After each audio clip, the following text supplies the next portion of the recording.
আমি বাঁচতে চাই, সেই কথা আমি বলি নাই, আপনাদের ওহাব মিয়া বলেছে। কতটুক অসহায় হইলে আপনাদের কাছে দুই হাত তুলে আমি বাঁচতে চাই সেই কথাটি বলতেছে। দেখেন শের ফ্যামিলি সবাই অনেক ভেঙে পড়েছে অর্থর কারণে এবং টাকা পয়সার কারণে, চিকিৎসা আর করতে পারতেছে না।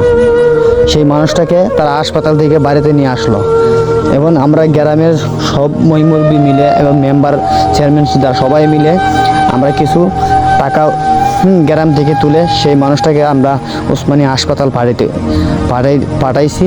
মানে আপনারা যদি আপনাদের ওহাব মিয়া যদি টাকার কারণে মারা যায় তাহলে এটা কেমন দেখা যায়। এবং আপনারা দেশ এবং প্রবাসী যারা আছেন ভিডিওটি শেয়ার দেন এবং এই ওহাব মিয়ার জন্য কিছু টাকা হলে দান করেন। 1 টাকা পারেন, 10 টাকা পারেন, 1000 টাকা পারেন, 500 টাকা পারেন, 100 টাকা পারেন, আপনাদের সাধ্য অনুযায়ী এই ওহাব মিয়াকে সাহায্য করেন। আপনারা যদি ভিডিওটি শেয়ার না দেন এবং আপনারা যদি এই ওহাব মিয়ার জন্য সাহায্য না করেন আপনাদের ওহাব মিয়া মারা যাবে। একটা কথা বিশেষ করে একটা কথা না বললেই চলে, আপনাদের এলাকা যখন মুরব্বি মারা যেত তখনই সেই ওহাব মিয়া সবার আগে গিয়ে কবর করতো। সেই ওহাব মিয়া কবরটাকে আমরা দেখা যাইতেছে আমরা নিজেই পুরো লাগতেছে এবং করতে হইতেছে। আপনারা যদি টাকা দিয়ে সাহায্য করেন সেই ওহাব মিয়া চিকিৎসা আমরা চালাইতেছি এবং আল্লাহ যদি আয়াতের মুহূর্তে দেওয়া যায় সেই ওহাব মিয়া আবার আমাদের মাঝে দুনিয়ার আলো বাতাস দেখতে পারবে।